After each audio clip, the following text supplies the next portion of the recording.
महाराष्ट्र राज्य परिवहन महामंडळ राज्यातील बस स्थानकांवरील 630 ठिकाणी 6300 कॅमेरे लावणार आहे। त्यासाठी महामंडळाला महायुती सरकारनं 112 कोटी रुपये दिलेत।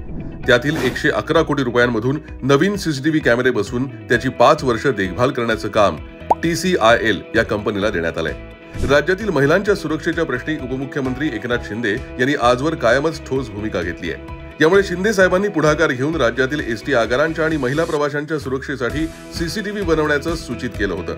हा मुद्दा लक्षात घेऊन शिवसेना नेते आणि परिवहन मंत्री प्रताप सरनाईक यांनी एसटी बस आगारांमध्ये सीसीटीव्ही बसवण्याच्या कामाला गती दिली आहे। राज्यात परिवहन महामंडळाचे 251 आगार असून एकूण 31 विभाग आहेत। दररोज महामंडळाच्या 16,000 बस गाड्यांमधून अंदाजे 20 लाख महिला प्रवास करतात। या महिलांसह इतर प्रवाशांच्या सुरक्षेसाठी स्थानकांवर दर्जेदार सीसीटीव्ही लावले जाणार आहेत। सर्व स्थानकांवरील सीसीटीव्ही मुंबईतील परिवहनच्या कमांड कंट्रोल सेंटरला जोडले जातील।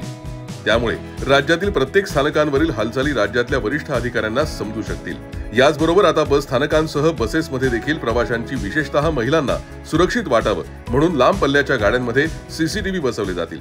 त्यासाठी AI चा वापर केला जाणार आहे। बस बंद जरी असली तरी देखील आतील सीसीटीव्ही कॅमेरे सुरू असतील अशी व्यवस्था आहे। महाराष्ट्रातलं महायुती सरकार हे महिलांसह सर्वच प्रवाशांच्या सुरक्षेसाठी कटिबद्ध आहे। महाराष्ट्राचा विकास करताना राज्याच्या जनतेची सुरक्षा ही सुद्धा राज्याची आद्य जबाबदारी आहे, हे उपमुख्यमंत्री माननीय श्री एकनाथजी शिंदे यांचं वाक्य या निमित्तानं पुन्हा अधोरेखित झालंय।